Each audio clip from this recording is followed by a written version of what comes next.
मीठे बच्चे, शिव बाबा के सिवाय तुम्हारा यहाँ कुछ भी नहीं, इसलिए इस देह के भान से भी दूर खाली बेगर होना है।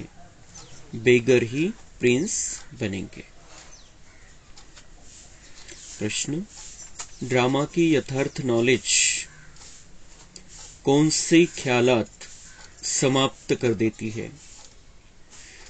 उत्तर, यह बीमारी क्यों आई? ऐसा नहीं करते तो ऐसा नहीं होता। यह विघ्न क्यों पड़ा? बंधन क्यों आया? ये सब ख्यालात ड्रामा की यथार्थ नॉलेज से समाप्त हो जाते हैं, क्योंकि ड्रामा अनुसार जो होना था वही हुआ, कल्प पहले भी हुआ था। पुराना शरीर है, इसे चत्तियां भी लगनी ही है, इसलिए कोई ख्यालात चल नहीं सकते। गीत, हमें उन राहों पर चलना है जहां गिरना और संभलना है। ओम शांति। उन राहों पर चलना है। कौन सी राहें? राह कौन बताता है? बच्चे जानते हैं कि हम किसकी राय पर चल रहे हैं। राय कहो, राह कहो या श्रीमत कहो, बात एक ही है। अब श्रीमत पर चलना है।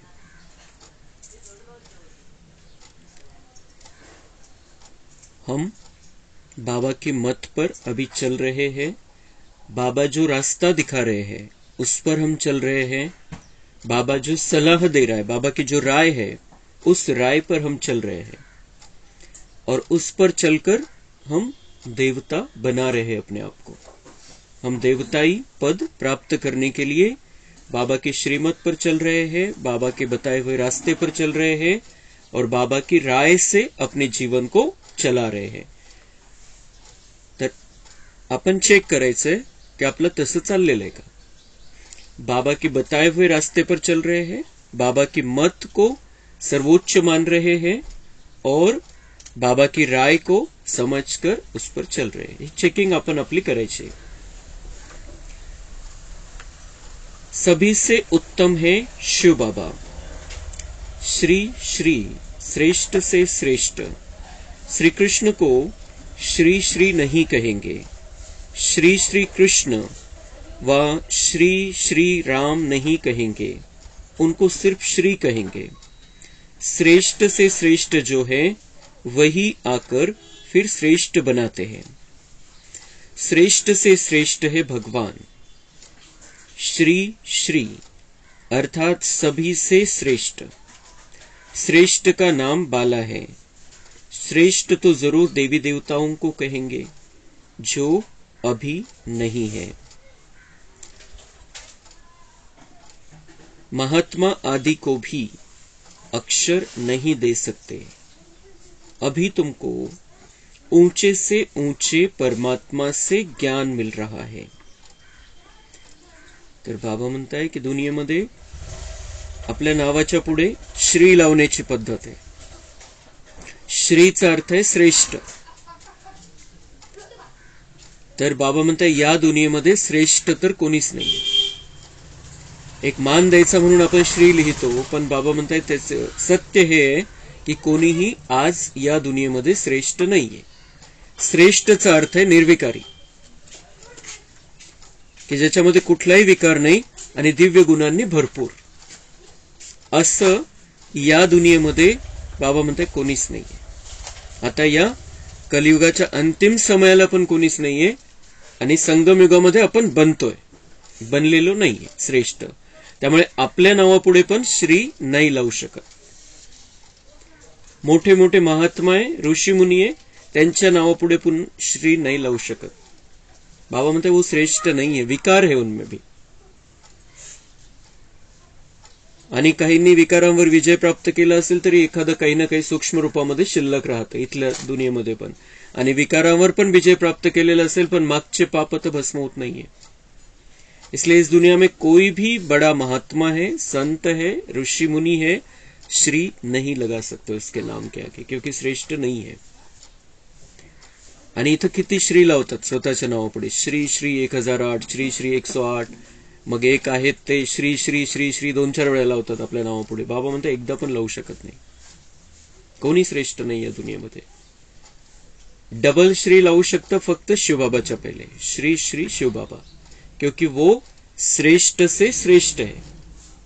जो कोणी श्रेष्ठ असेल, सगळ्यांपेक्षा श्रेष्ठ असेल, तोच दुसऱ्याला श्रेष्ठ बनवू शकतो.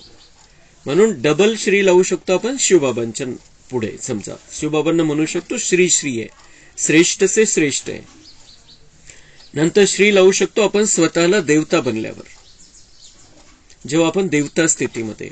श्री कृष्ण, श्री राम हे योग्य आहे, त्या लेवलला आहे, त्या लेवलला आपण पोहोचलेलो आहे. निर्विकारिता आलेली आहे, दिव्य गुणांनी भरपूर आहे, आणि म्हणून त्यावेळेला आपण श्रेष्ठ आहे म्हणून आपण श्री लावू शकतो. पण आता बाबा म्हणताय कोणीही या दुनियेमध्ये श्रेष्ठ नाहीये. हे मनामध्ये ठेवण्याची गोष्ट आहे. बुद्धीमध्ये हे स्थिती आपल्याला माहिती पाहिजे की श्रेष्ठ कोणाला म्हणायचं, श्री कोणाला म्हणायचं. असं नाही की आपण आता नावाच्या पुढे श्री लावणं बंद करायचं, ते पण समज बाबांनी दिलेली आहे की श्रेष्ठ बनतोय आपण, श्रेष्ठ कोणी नाही या दुनियेमध्ये.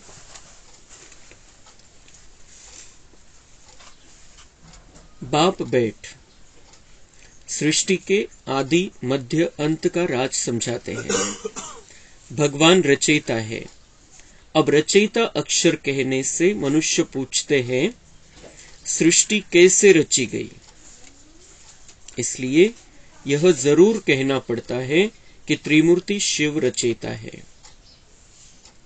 वास्तव में रचयिता के बजाय रचवाने वाला कहना ठीक है. तर आपण रचयिता म्हणतो परमेश्वराला, पण कशाची रचना, कशी रचली सृष्टि, तर तो जुन्याला नवं बनवत असतो. इस हिसाब से वो रचयिता है.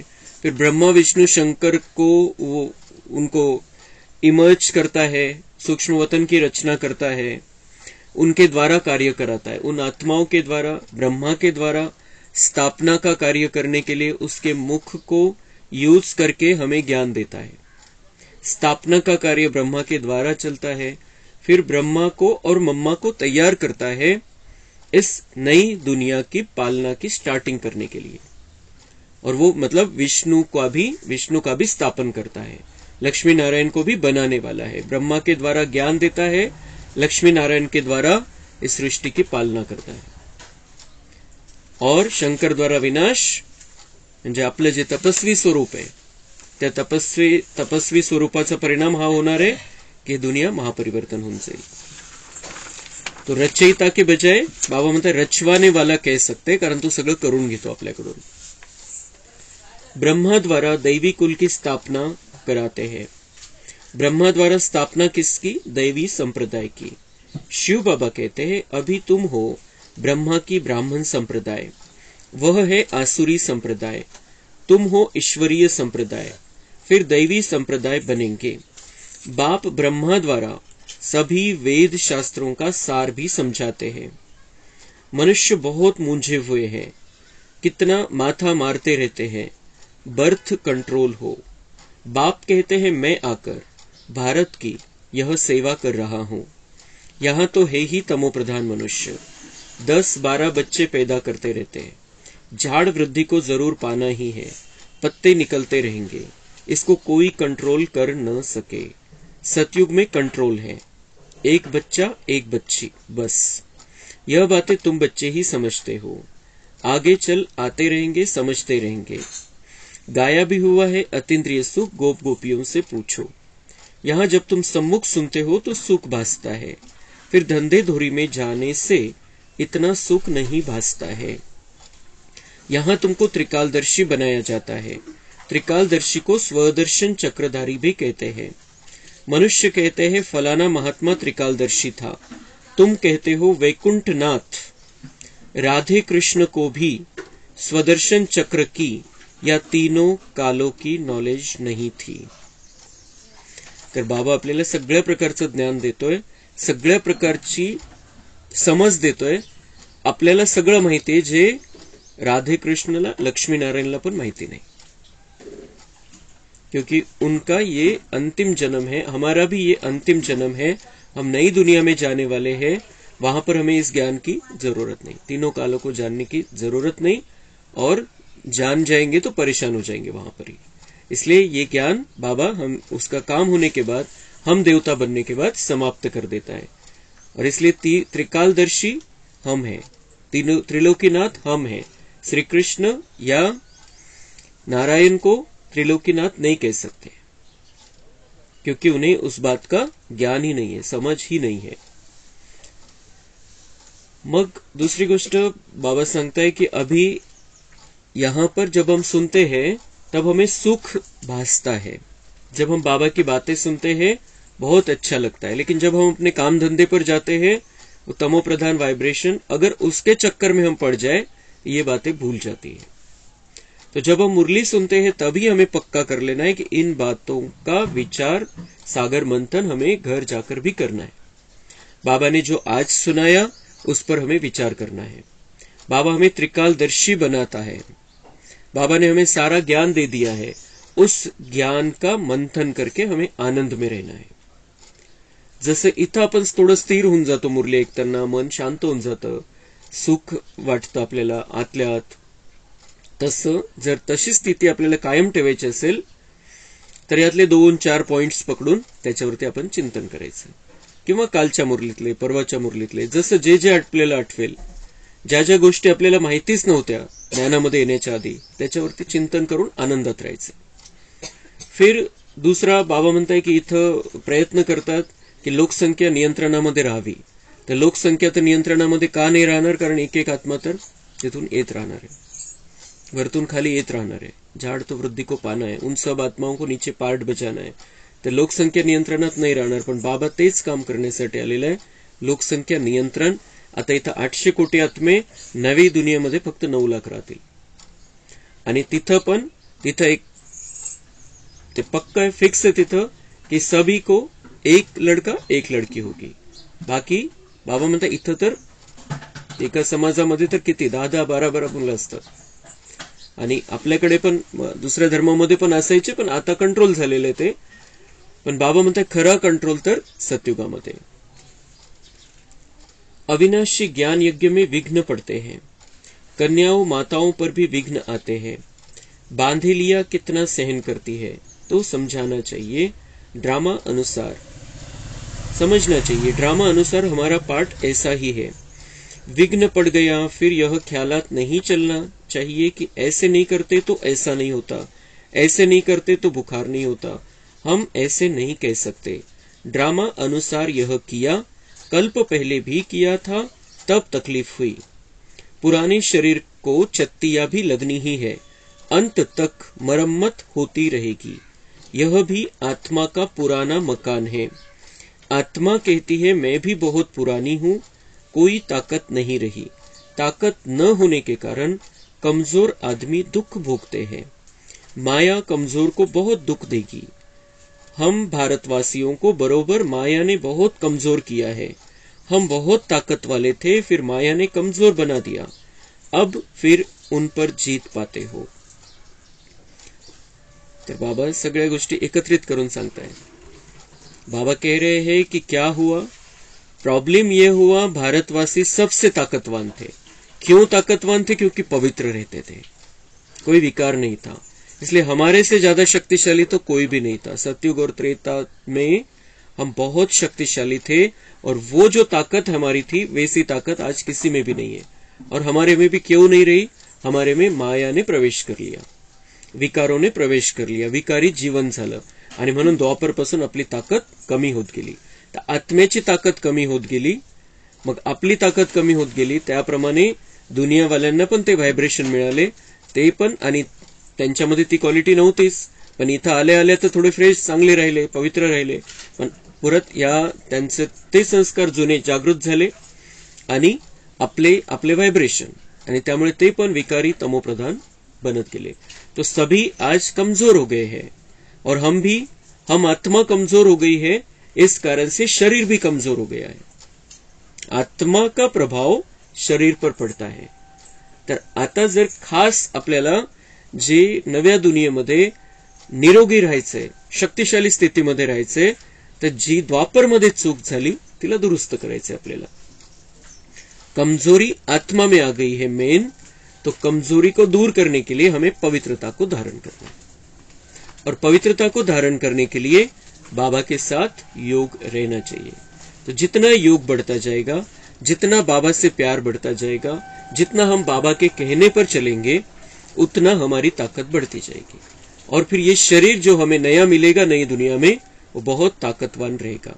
और वो 21 जन्मों तक हमारी शक्ति फिर कम नहीं होगी. शरीर बदलते रहेंगे, लेकिन आत्मा शक्तिशाली बन जाती है तो वो शरीर भी कमजोर नहीं मिलेगा हमें. आता कमजोर शरीर आहे, सगळ्यांचंच झालेलं आहे, सगळ्यांचंच कमजोर शरीर आहे. आपण नाही म्हणू शकत की आपण शक्तिशाली आहे, कारण कोणाला कोणता आजार, कोणाला कोणत्या प्रकारचा आजार, कोणाला काय, कोणाला छोटं, कोणाला मोठं, कोणाला कधी खूप निरोगी असतात पण अचानक काहीतरी होऊन जातं. तो ये क्यों है? क्योंकि आत्मा कमजोर हो गई है. तर बाबा म्हणते आता आत्म्याला शक्तिशाली बनवायचंय. आणि बिमारी वगैरे हे सगळं बाबा म्हणते शेवटपर्यंत हे सगळं होत राहणार आहे. ये सब बाबा म्हणते अंत तक मरम्मत होती रहेगी. ये आत्मा का पुराना मकान हो गया है, कमजोर हो गई आत्मा, और मकान भी उस हिसाब से मिला हुआ है, तो इस मकान में भी ताकत नहीं है. अंत तक बीमारी आती रहेगी, काही ना काही प्रॉब्लेम होत राहील. बाबा म्हणतात झालं का झालं, असं नसतं केलं तर असं नसतं झालं, याच्या चिंतनामध्ये नका जाऊ. पुढच्यासाठी सावधान राहा की पुढे आपल्याला काय करायचंय. पण ज्या वेळेला काही प्रॉब्लेम आलेला आहे, विघ्न आलेलं आहे, संकट आलेलं आहे, बिमारी आलेली आहे, तर त्यावेळेला काही विचार करू नका की असं नसतं केलं तर बरं झालं असतं, तसं नसतं केलं तर बरं झालं असतं. त्याच्यामध्ये आपली शक्ती, पहिलेच तर शक्ती कमी आहे, आणि असं निगेटिव्ह, नकारात्मक, व्यर्थ विचार करून, भूतकाळाचा विचार करून शक्ती खर्च करू नका. आता रिपेअरिंग मध्ये ती लावा. बिमारी आली, प्रॉब्लेम आली, परिस्थिती आली, त्याला निपटण्यासाठी ती शक्ती लावा.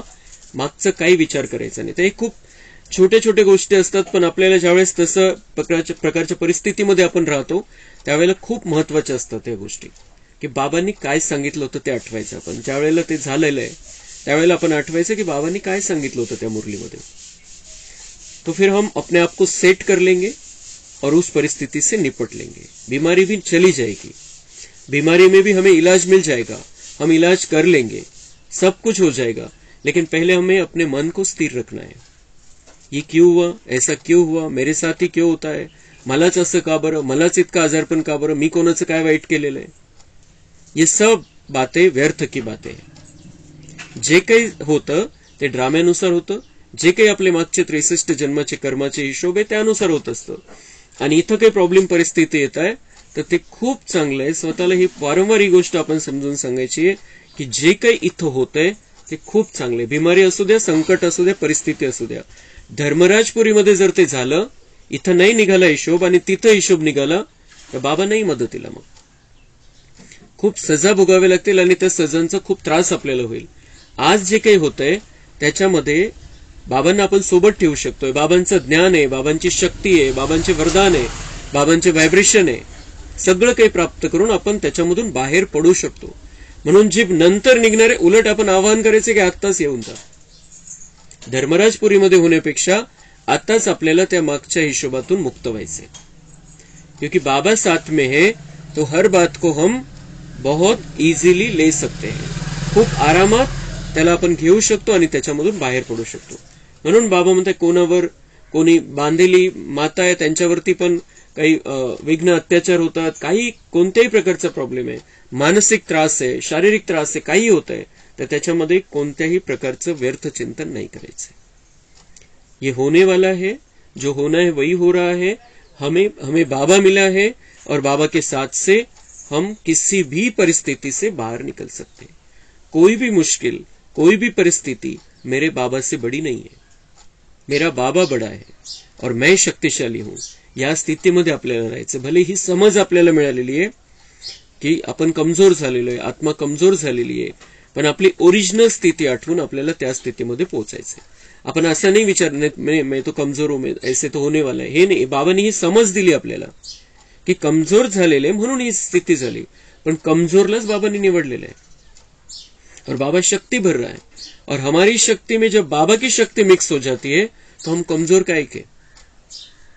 बाबा सोबत नाहीये, आपण ज्ञान विसरलेले तेव्हा आपण कमजोर आहे, पण जेव्हा ज्ञान बुद्धीमध्ये आणि बाबांना सोबत ठेवलेले तेव्हा आपण खूप शक्तिशाली। म्हणून फक्त हे समज दिली बाबांनी आपल्याला की कमजोर कशामुळे झाले, पण त्या स्थितीत तो सोमान नहीं घ्यायचा आपल्याला, मैं कमजोर हूं, मैं तो कमजोर हूं, ऐसे तो होने वाला है, हे नहीं। बाबा हमें सिखाता है कि तुम मास्टर सर्वशक्तिवान हो। शक्तिवान जो सर्वशक्तिवान जो परमपिता परमात्मा है, उससे हमें हर पल शक्ति लेते रहना है, उसके वाइब्रेशन में रहना है। तो हमें कोई भी बात मुश्किल नहीं लगेगी, कोई भी बात का हमें दुख नहीं होगा, किसी भी बात से हम परेशान नहीं होंगे।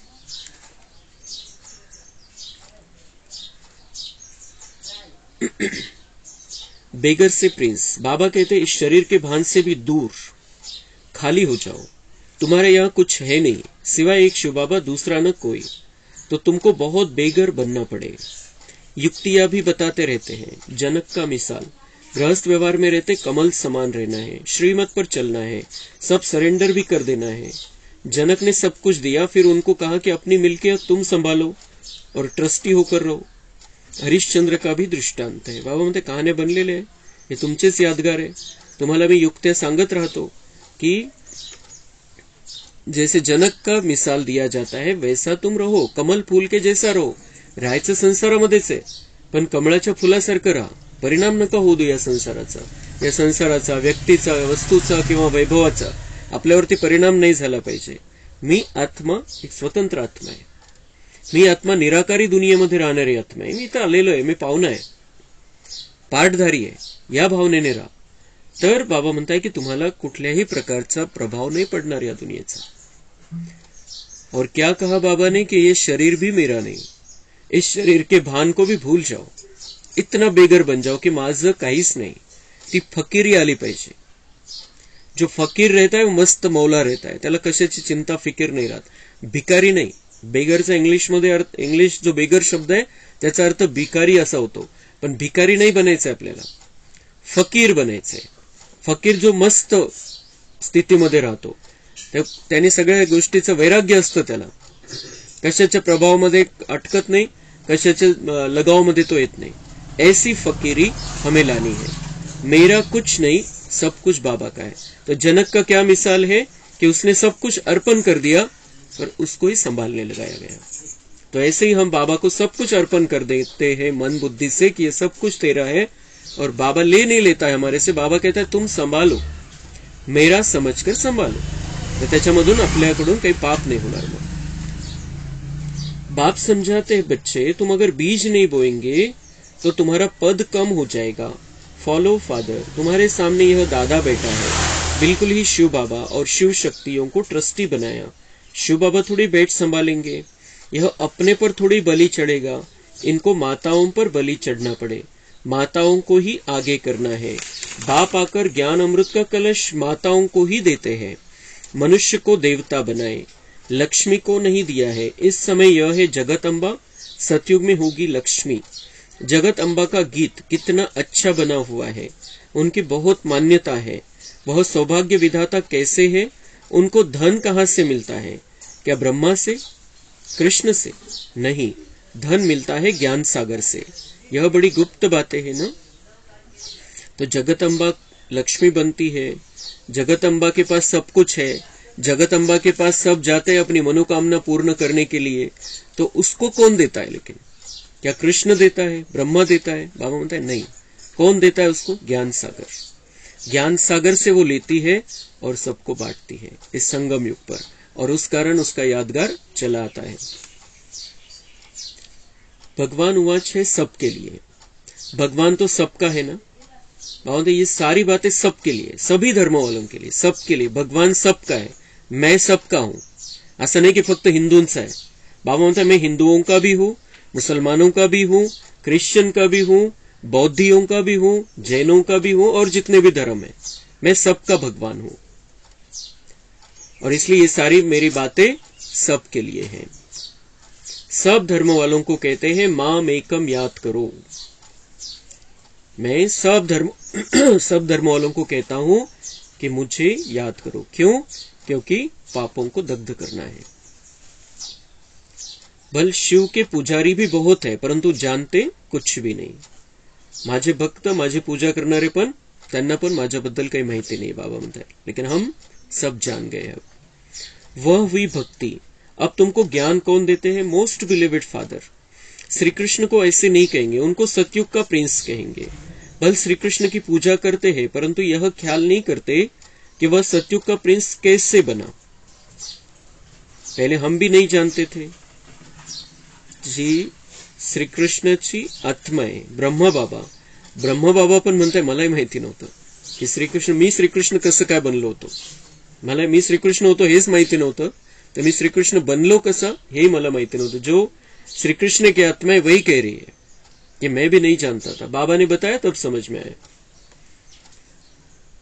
तुम बच्चे अब जानते हो, बरोबर हम फिर से प्रिंस प्रिंसेस बनेंगे, तब तो फिर बड़े होकर लक्ष्मी नारायण को वरेंगी ना।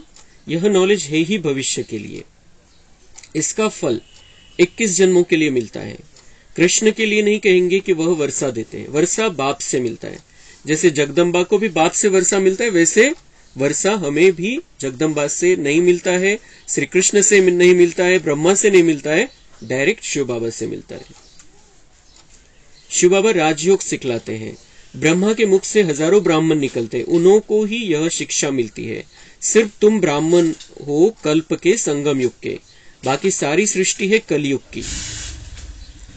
हम ब्राह्मण जो बाबा के बच्चे बने हैं, हम संगम युग के हैं, बाकी सारी सृष्टि कलयुग है अभी बाहर।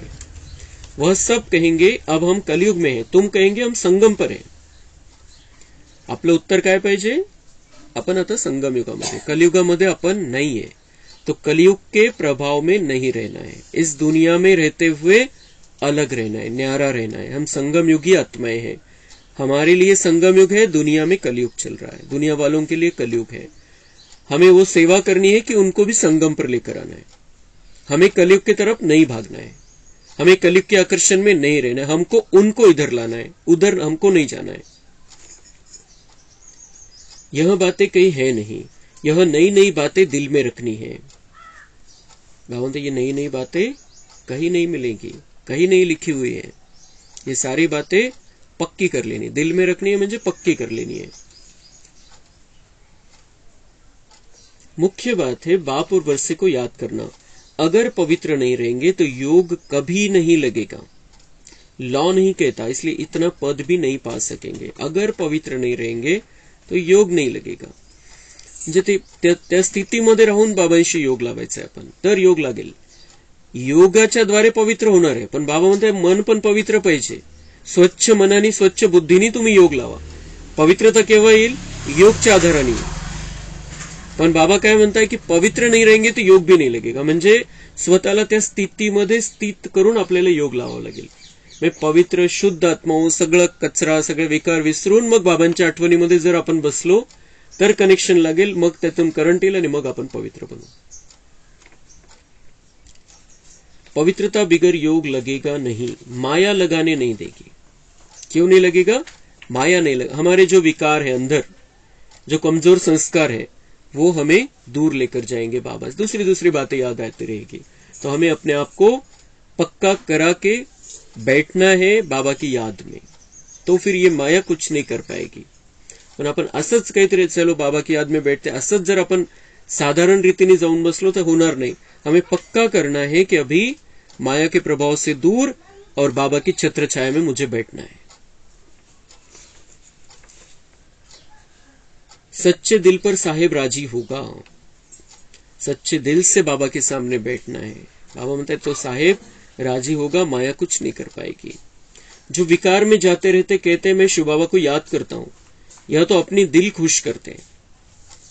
जीवन विकारी आणि म्हणतात की हम बाबा को याद करता हूं, तो बाबा म्हणते तो हे स्वतःला फक्त खुश ठेवणे तेवढ्यापुरतं, पण याद नहीं है मेरे, वो कनेक्शन नहीं है। मुख्य है पवित्रता। कहते हैं बर्थ कंट्रोल करो, बच्चे पैदा मत करो, यह तो है ही तमो प्रधान दुनिया। अभी बाबा बर्थ कंट्रोल करा रहे हैं। तुम हो सभी कुमार कुमारियां, तो विकार की बात नहीं। यहाँ तो विष पर बच्चियों को कितना सहन करना पड़ता है। बाबा कहते बहुत परहेज रखणी है। बाबा म्हणतात की परहेज ठेवायचे, सगळे जे नियम मर्यादा बाबांनी सांगितलेले आहे त्याच्यामध्ये राहायचं आहे। यहाँ सच जरूर बोलना है, कोई भी भूल होती है तो फिर लिखना चाहिए, बाबा मेरे से यह भूल हुई, माया ने थप्पड़ मार दिया।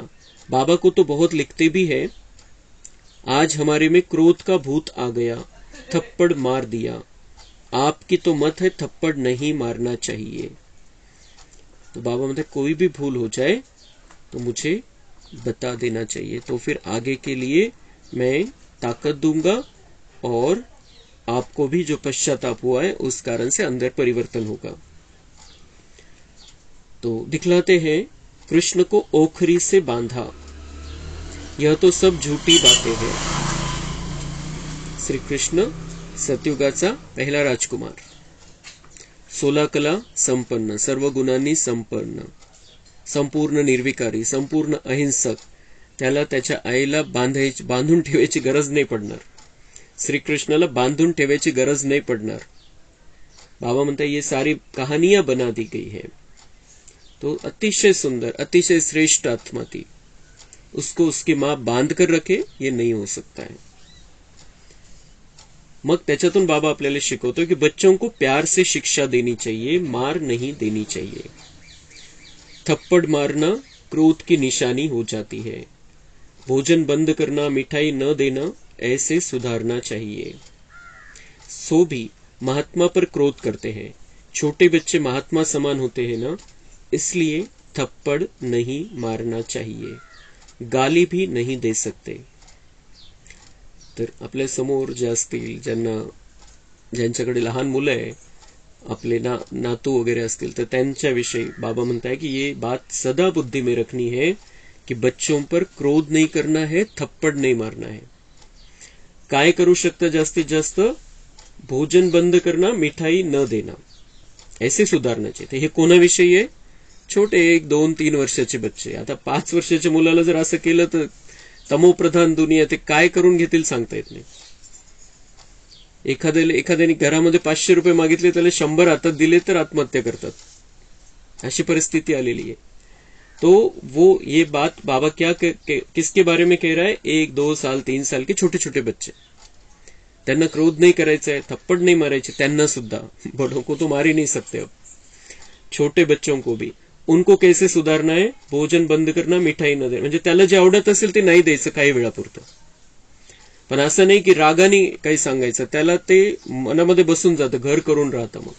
इसलिए बाबा ये समझाता है और हमें भी दूसरों को समझाना है, जो छोटे बच्चों को मारते हैं, क्रोध करते हैं, गाली देते हैं, उनको ये समझाना है कि वो आप ऐसा कर सकते हैं, तेवढ्यापुरतं तेवढं, त्याला जे आवडतं ते नका देऊ, त्याला सांगा की तुला हे पाहिजे ते हे नहीं मिळत, इस तरीके से समझाना है। लेकिन क्रोध नहीं करना है, थप्पड़ नहीं मारना है, गाली नहीं देना है।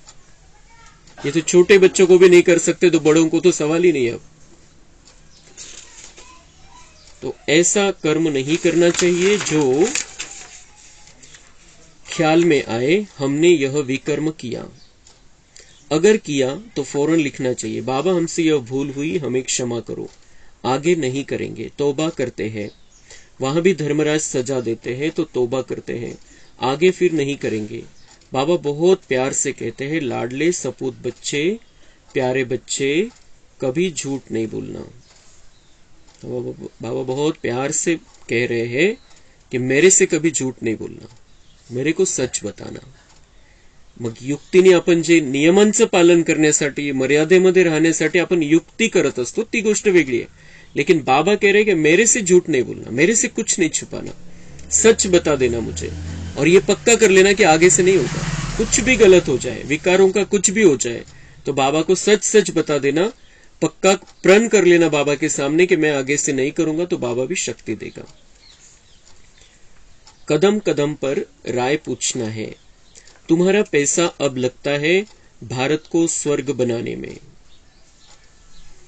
जो पैसा हम लगाते हैं इस ज्ञान मार्ग में, हम भंडारी में डालते हैं, सेंटर पे देते हैं, मधुबन में देते हैं, वो पैसा किस काम में लग रहा है, भारत को स्वर्ग बनाने में। असं नाही की आपण दीदींना दिलं, आपण भंडारी टाकलं, आपण त्या मधुबन मध्ये दिलं, आपण मधुबनला दिलं, आमची भाड्याचे पैसे त्याच्यामध्ये भंडारीमध्ये गेले, मधुबनला आम्ही दिले पैसे 2000 रुपए, ये नहीं। हमारे बुद्धि में ये क्लियर रहना चाहिए कि अब हमारा पैसा किस काम में लग रहा है, भारत को स्वर्ग बनाने में। एकच लाईन पाहिजे की मी पैसा कशासाठी वापरतोय माझा, भारताला स्वर्ग बनवण्यासाठी।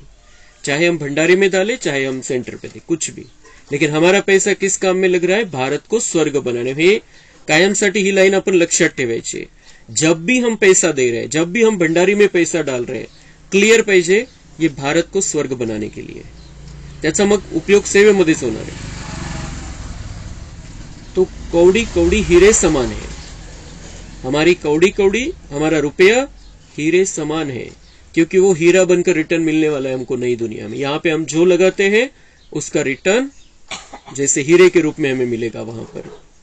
ऐसे नहीं हम कोई सन्यासियों आदि को दान पुण्य करते हैं, मनुष्य हॉस्पिटल अथवा कॉलेज आदि बनाते तो क्या मिलता है, कॉलेज खोलने से दूसरे जन्म में विद्या अच्छी मिलेगी, धर्मशाला बनाने से महल मिलेगा।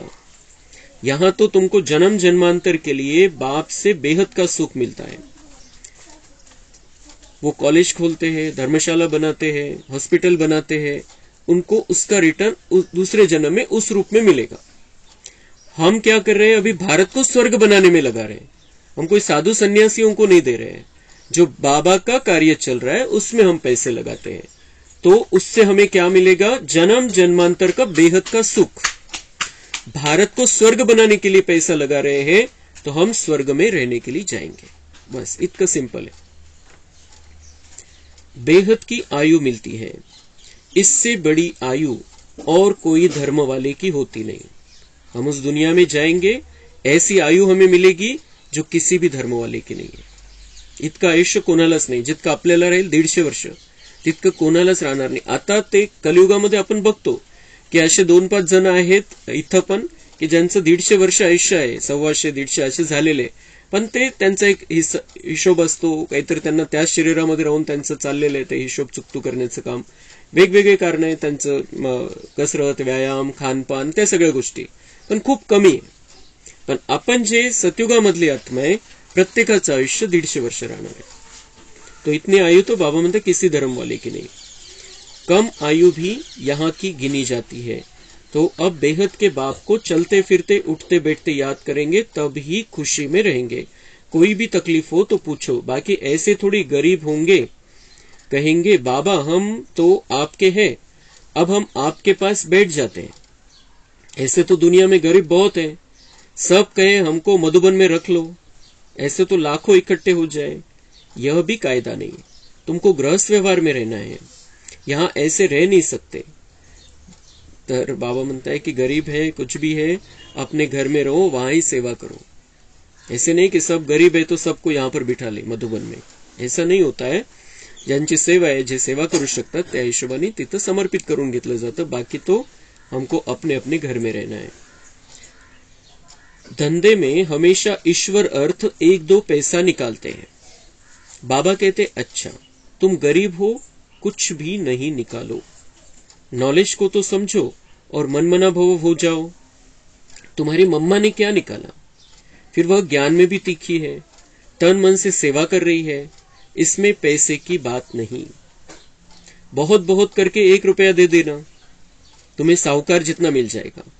पहले अपने गृहस्थ व्यवहार की संभाल करनी है, बच्चे दुखी न हो। तर सगळ्या प्रकारचा बॅलन्स बाबा आपल्याला शिकवतो। जिनके पास पैसा है वो अगर पैसा नहीं लगाए बाबा के कार्य में तो पाप है, लेकिन जिनके पास पैसा नहीं है, बाबा म्हणते तुम्हारी मम्मा ने क्या लाया था। त्यांना उदाहरण देतात बाबा की मम्मा तर बिलकुल 1 रुपया नाही घेऊन आली ज्ञानामध्ये, 1 रुपया तिचा लागला नाही, पण तिने काय केलं, मनसा वाचा कर्मना सेवा केली, ज्ञानामध्ये पक्की झाली। तो पैसा नहीं है इसका मतलब आप आगे नहीं जा सकते, ये तो सवाल ही नहीं है। मम्मा नंबर 1 गेली 1 पैसा न लावता। तो अगर किसी के पास नहीं है, बाबा म्हणता है 1 रुपया लगा दो, नहीं लगाओ, लेकिन ज्ञान योग में तो तीखे हो जाओ, मनमना भव रहो, घर को संभालो।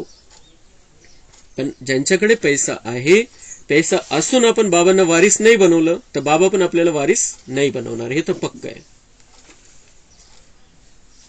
अच्छा, मीठे मीठे सिक्के लधे बच्चों प्रति माता पिता बाप दादा का याद, प्यार और गुड मॉर्निंग। वंदे मातरम, सलाम मालेकम, जय जय जय हो तेरी। ओम शांति। हम रूहानी बच्चों का रूहानी बाप दादा को याद, प्यार, गुड मॉर्निंग, नमस्ते, वाह बाबा वाह, शुक्रिया बाबा शुक्रिया। तर आज मातांना बाबांनी वंदन केलं आणि जय जय जय हो तेरी। मातांना जरा डिसेंबर मध्ये जरा बाबा जास्तच अटेन्शन देत आहे। डिसेंबर महीने बऱ्याच मुरल्यामध्ये मातांवरती लक्ष है बाबांचं। और माताओं को ये पक्का करना है कि 2024 में हमारा बहुत ऊंचा, बहुत श्रेष्ठ, बहुत दिव्य पुरुषार्थ होगा। बाबा जय जयकार कर रहा है माताओं की, माताओं को वंदन कर रहा है, माताओं को नमस्ते कर रहा है। तो माताओं को बहुत आगे जाना है अगले वर्ष में। पूर्ण लक्ष्य बनवून घ्यायचंय। 8 दिवस राहिलेले, 10 दिवस राहिलेले, आता नवीन वर्ष सुरू होणार आहे।